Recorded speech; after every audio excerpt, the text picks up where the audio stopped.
never ever underestimate the power of Allah. You know, there was a sheikh who mentioned this in Saudi Arabia, and there was a doctor that visited him from Pakistan and told him a story that happened to him. So he says, what happened to me? He says, the doctor who's speaking is a top neurologist, one of the top doctors in Pakistan, or, you know, a very, very good doctor, very hard to meet. It's said that perhaps you would have to wait months on end before you can get an appointment to see him. So what happened is, he says, I was flying from one city to another, a very busy man, flying quite often within the country and perhaps even outside. And he says, suddenly, the clouds built up. Huge clouds, and the lightning started striking, and it started pouring, and there was lots of turbulence, and one of the engines was struck, and it was damaged. So we had to land. And so what happened is, the landing was at a nearby little airport or a little strip and so on. And when they landed there, it was a remote area. How are you going to repair this aircraft? A few people who were on it, it was a small plane, they were, quite surprised because they landed it in such a remote place. No one's there to repair it. They would have to wait, definitely. So the doctor asks the captain or the pilot that, you know what, how long are you going to be? He says, no, we're going to be quite long. Well, I need to get to that area. Look, he says, it's just a 3-hour drive by vehicle. So why don't you just go by road? And you know, you can go there and get there. He says, okay, good idea, because this is going to take long. So he decides to go on one of the trishaws, you know, in Pakistan, one of the areas, wherever it was, and he jumped in. And as they started progressing, the clouds built again. And the lightning was striking, and the rain started pouring. And it was pouring so much that their vehicle could not move much more because of the mud and because of everything else. And so it was quite an open area with a bit of farmland. And after a while they realized, look, we're not getting anywhere. There's a little house here. Why don't we just go there? We can read our salah. Perhaps we can, see, have a bit of a meal or whatever else. And they decided to knock the door. Strange people, strange land, far off, out in the rurals.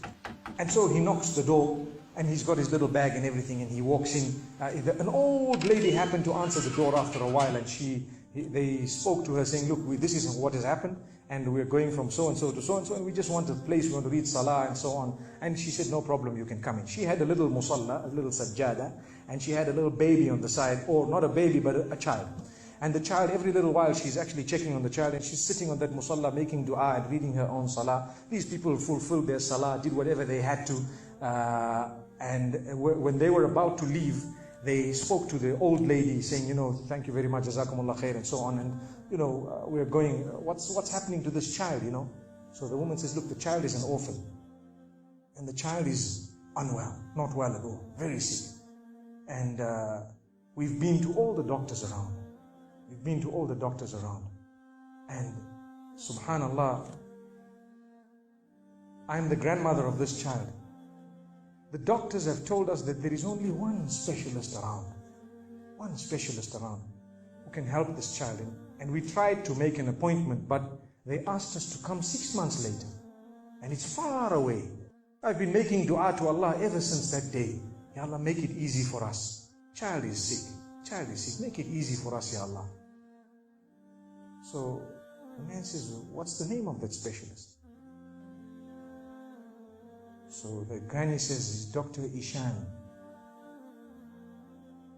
Immediately this doctor burst into tears. Straight away, he burst into tears. Why are you crying?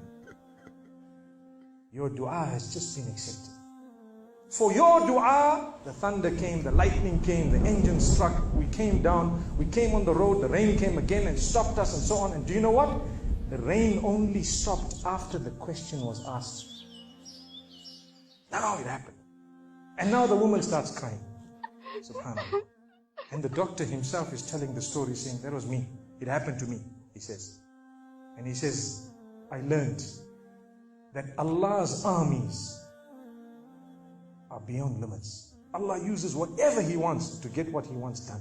So, where in the wildest of the dreams of this person would they have felt or believed that the top man, whom it is semi-impossible to see without big appointments, would actually be driven all the way to the door, knock the door, come in here, read some salah, and they would have to serve the child here.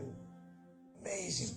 Wallahi, it brings tears to the eyes. But the reason I share it with you, every one of us has needs for Allah subhanahu wa ta'ala. Just keep calling. Just have yaqeen. Have conviction. If it is meant, it will definitely come in your direction.